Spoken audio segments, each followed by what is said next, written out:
who pays for the higher tariffs on Chinese imports. Here's what President Trump had to say this week.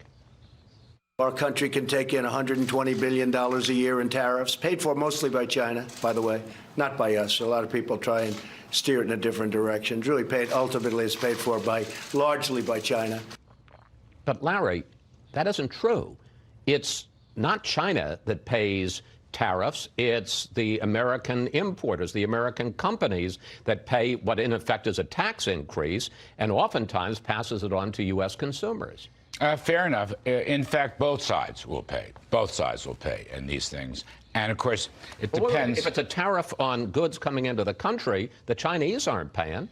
No, but the Chinese will suffer GDP losses and so forth with respect to a diminishing export market and goods that they may need for their own I understand that, but the president says China doesn't. China, it pays the tariffs. They may suffer consequences, but it's U.S. businesses and U.S. consumers who pay, correct? Yes, to some extent. Yeah, I don't disagree with that. Again, both sides will suffer on this. Look, well, I want to pick up on both sides, because let's look at one study that projects what the costs are of all U.S. tariffs. Look at the screen. This study found that all current tariffs cost an average family of four $767 a year and cut U.S. employment by more than 900,000 jobs. And the study found if the president were to impose that 25% tariff extended on all Chinese imports, including the $300 billion, plus the cost of Chinese retaliation, it'll cost an American family of four $2,200 a year, cut American employment by over 2 million jobs, and cut GDP growth by more than 1%. Only this administration could find yet another way to embarrass itself with the phrase both sides. This is Trump's economic advisor Larry Kudlow giving Rudy Giuliani the day off and taking the mantle of flailing on national television. And while it's bad enough that Kudlow admits Trump is wrong about China lining the coffers of the US Treasury as a result of his trade war, it's his insistence that somehow both sides are paying for the tariffs that shows just how much Trump's advisors are willing to decimate their own credibility in blind deference to their boss. And Kudlow tepidly tries to equivocate by substituting the word suffer instead of pay,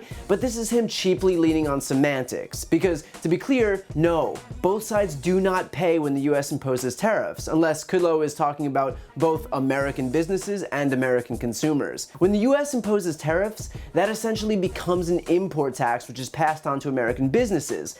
That's how it works. If an American company wants to buy the product, they're the ones that pay the increased cost. Those companies then typically raise the prices of their goods to account for the increased cost. In other words, the cost of the tariff falls on the American consumer. When Trump says that 25% of $250 billion is going directly to the US Treasury, sure, but guess whose wallets that money is coming from? We are paying more because Trump started a trade war that was supposedly easy to win. Consider too that when the cost of Chinese products go up to account for that tariff, that other competing companies can raise the prices on their products too, since there's not as steep of price competition from China.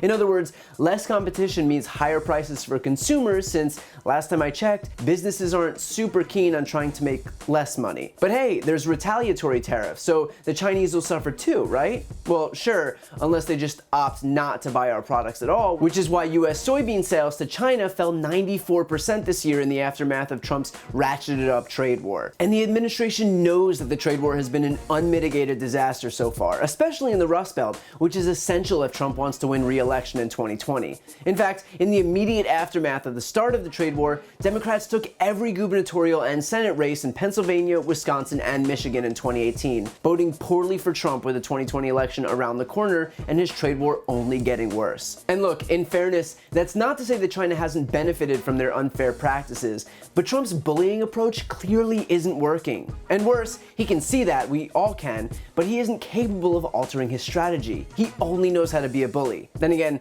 I didn't pay someone to ghostwrite The Art of the Deal during a decade in which I lost $1 billion, so what do I know? So Trump and Kudlow can continue to gaslight the American people about how much this trade war is helping us, but as usual, Trump's ego has just ended up costing regular Americans more money, and it's showing no signs of letting up.